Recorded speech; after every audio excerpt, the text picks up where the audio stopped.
freer to cut costs in a quest for fatter profits. They've done that by whittling away at the kind of coverage that is expensive to do and in their patronizing view is not alluring to young readers or advertisers, things like foreign bureaus, the coverage of state and national government, and investigative reporting. These trends have been accelerated by the recession, of course. Newspapers that have lost the loyalty of readers by making themselves more and more dispensable are hemorrhaging circulation. Advertisers who provide the bulk of newspaper revenues have hunkered down for hard times, cutting off the cash flow that newspapers need to meet their payrolls and to service their large debt burdens. That would all be true even if the internet had not siphoned off the lucrative classified advertising business. So now, with the two newspaper towns something of a relic, we are moving towards the no newspaper town. Last week, the only daily newspapers in 4 Michigan cities, Flint, Saginaw, Ann Arbor, and Bay City, announced that they would cut back to 2 or 3 issues a week. The surviving newspapers in several major cities, including the paper I grew up on, the San Francisco Chronicle, are on the endangered list. And everyone is retrenching. The Washington Post last week announced its 4th round of buyouts in 6 years. The Los Angeles Times newsroom staff is now half of what it was at its peak, and the company that owns it has filed for bankruptcy. My paper and our most aggressive competitor, the Wall Street Journal, have avoided the kind of newsroom cutbacks that dull your competitive edge, but we've both done some trimming and belt tightening too. Last week I asked my staff to take a 5% pay cut for the remainder of this year. Other outlets that once aspired to provide serious journalism are also abdicating. In February, the editor of Newsweek announced that his magazine was getting out of the news reporting business to focus on commentary and features. I don't know what they're going to do about the awkwardness of the magazine's title. No Newsweek doesn't trip off the tongue. Time magazine seems to be drifting in the same direction. Cable TV news operations have mostly turned themselves into shout fests. Fox on the right, MSNBC on the left. At CNN, it's increasingly hard to recall that the initials stand for Cable News Network.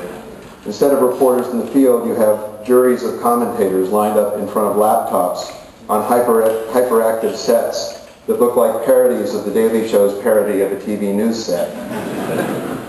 As the actual substance of journalism has waned, they've piled on the tropes of journalism. Breaking news, working the story, exclusive. I watch the CNN morning show at the gym, and their latest thing is to run video clips from viewers who sit in front of a webcam and talk about how angry they are. And guess what they call these video contributors? Eye reporters. By that standard, if you stumble into an emergency room pointing to a gash in your head, you're entitled to be called an eye doctor. Some friends of mine, looking for alternative suppliers of good journalism, have turned to the British press. The BBC has a growing American audience on cable and on the web. London's Guardian has a fine website. I'm a particular admirer of The Economist, which now has 60% of its circulation in North America. And these are all healthy supplements to a serious news diet, although they're no replacement for American newspapers when it comes to covering this country, or for that matter, this country's global interests. To cover the whole of American news, The Guardian has 7 reporters, and The Economist 9, not counting stringers. Which brings us to the internet. The internet has had at least 3 profound effects on the newspaper business. First, it siphoned off the classified ad revenue that for many major dailies used to be 40% of their income. Craigslist, started by the Bay Area's own Craig Newmark, who I'm proud to say is a devoted New York Times print subscriber. Craigslist made it possible for you to sell a car, rent an apartment, or find a job without paying for those little lines of agate type. This, of course, hastened the decline of newspaper profits. Second, the internet broke down the barriers to entry that had protected the newspaper business as essentially monopolistic. That old joke, the freedom of the press belongs to the man who owns one, is now inoperative. Freedom of the press now belongs to anyone with an internet service provider. And third, the internet made newspapers free. Now, news has long been free on radio and television, and subscribers have never paid the full cost of newspapers in print. Newspapers have generally been a bargain underwritten by advertising. But now there's an expectation, in some quarters, an ideology, that what we do comes to you free of charge. While a few companies have successfully challenged that assumption, notably the Wall Street Journal and the Financial Times, It's a serious barrier for those who want to build a new business model. So far, and I want to emphasize so far, for all the wonders that have originated on the internet, and there are many, this medium has yet to become a significant indigenous source of the kind of journalism I've been describing. The web offers countless voices ripping on the journalism of others, but not so many that do serious reporting of their own, except, of course, the online outlets of mainstream media. Wikipedia and Google have become two of the most heavily trafficked news sites. They draw huge audiences when news breaks, but they don't have reporters in Baghdad or Washington or anywhere else for that matter. Wikipedia's policy actually forbids original material. It's a great mashup of secondary sources. Wikipedia and Google aggregate information from, guess whom? From the New York Times, from The Guardian, from the Associated Press, and from a lot of less dependable sources. They can pool reporting from hundreds of news outlets, but what if there aren't hundreds of news outlets? Or what if many of them are simply unreliable? And how would you know? Here's an experiment you can perform at home. If you're inclined to trust Google as your source for news, Google yourself. And by the way, while we like the fact that these aggregators and the opinion-based sites like Huffington Post and the Drudge Report drive a lot of traffic to our own website, we wince a little at the idea that they're also making money off of us by posting long excerpts of our work. I'll leave it to a lawyer to say whether that constitutes piracy, but it's certainly freeloading.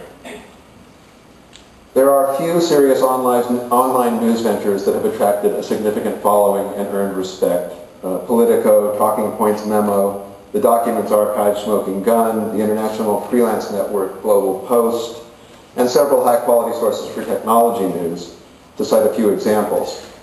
There are local startups like the nonprofit MinPost in Minneapolis-St. Paul, and PasadenaNow.com, which notoriously proposed to outsource coverage of the Pasadena City Council to journalists in India. That's a true story. There are bloggers, citizen journalists as some call them, who post first-hand information from a lot of places. But few of these ventures can afford to pay a reporter to watch the long slog of the state legislative session or to carry out the months of digging that may go into a major investigation. Few can afford the cost of travel to far-off places, or the lawyers to file Freedom of Information Act suits and defend against litigious subjects, or the security and insurance you need to work in a war zone. They mostly live hand-to-mouth.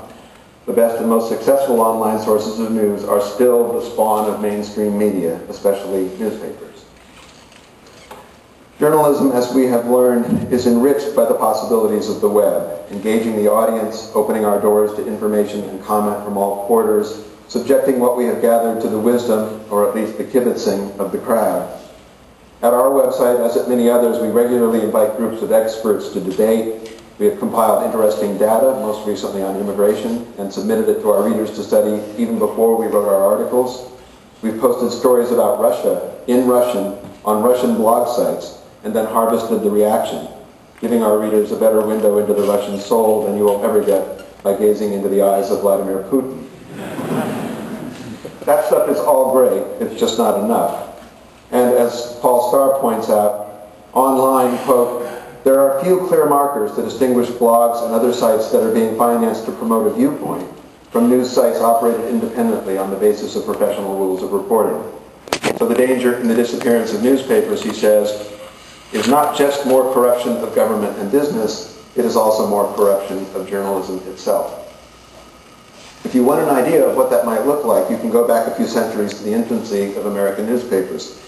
In the first century and a half of American newspapers, let's say from the short-lived public occurrences of 1690 until the launch of Horace Greeley's New York Tribune in 1841, newspapers were a little like the untamed blogosphere, short on impartial reporting and dispassionate analysis, long on incendiary opinion, special pleading, and defamatory gossip. Early American newspapers eventually matured, and startup journalism on the web will too. And this time it won't take 150 years. You can already see it happening, hastened by the proliferation of communities that no longer have newspapers and journalists who no longer have jobs. I can imagine how this plays out. A few hardy souls with the curiosity and industry of the best journalists maybe students fresh from the Stanford Daily.